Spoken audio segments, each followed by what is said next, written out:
Kita tidak bisa menyamakan Bitcoin dengan judi ya, atau saham syariah ini seperti apa, Prof? Kan pernah Presiden Prabowo mengatakan transaksi saham itu judi ya. Jadi kalau seandainya Presiden itu melihat saham saja sudah judi, bagaimana dengan kripto? Karena kripto itu lebih jauh dan lebih fluktuatif. Jadi mungkin ada dua hal yang beda ya. Yang pertama tentang saham. Saham itu adalah representasi dari kepemilikan di perusahaan. Nah, dalam hal ini para ulama memberikan satu arahan. Yang pertama, jenis usahanya harus halal. Artinya makanannya harus jelas. Tidak boleh ada alkohol, tidak boleh mengandung bahan-bahan yang mudarat, tidak boleh ada unsur babi. Kemudian juga kalau seandainya dalam industri itu tidak boleh ada unsur pornografi. Kemudian juga kalau masuk ke hotel, hotelnya juga harus jelas apakah ada hal-hal yang dilarang.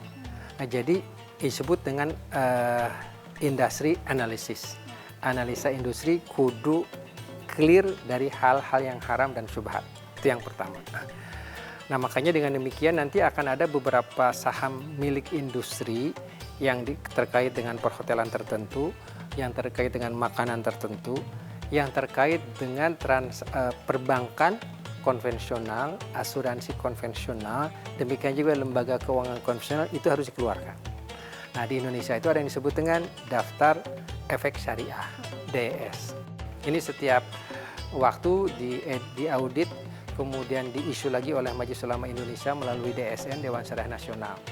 Jadi kita itu istilahnya diperkenankan untuk melakukan transaksi dalam bracket yang ada di DES ini.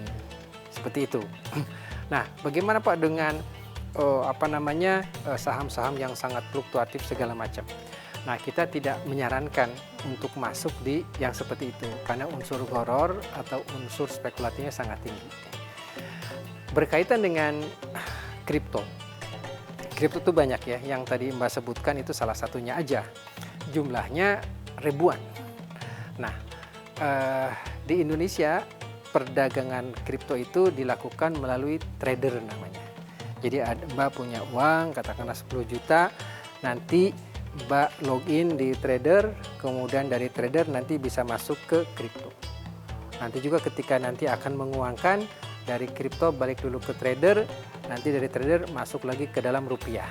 Nah, untuk itu ada pembayaran uang administration fee lah gitu ya.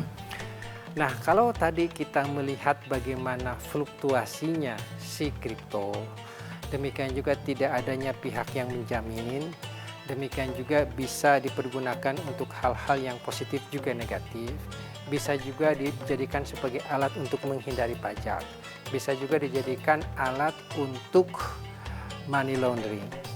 Nah, saya cenderung kita harus menghindarinya. Dibandingkan dengan saham, kripto itu nilai perjudian lebih tinggi, fluktuasinya jauh lebih dahsyat gitu. Makanya ada anak-anak muda yang langsung kaya. Nah, kebanyakan Gen Z itu tidak melihat yang ancur-ancurnya. Misalnya seperti Mark Cuban, itu hilang triliunan rupiah.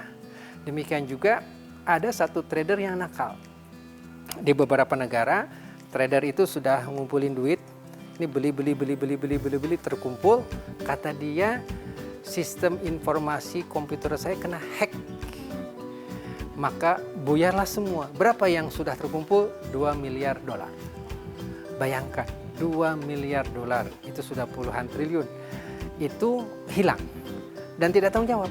Bukan uang kecil. Bukan uang kecil. Nah, saya khawatir kita itu karena keburu nafsu, kemudian melihat teman-teman kita yang uangnya naik secara drastis, kita masuk di situ.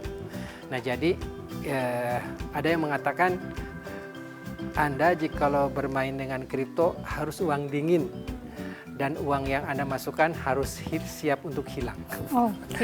Harus uang dingin dan siap untuk hilang.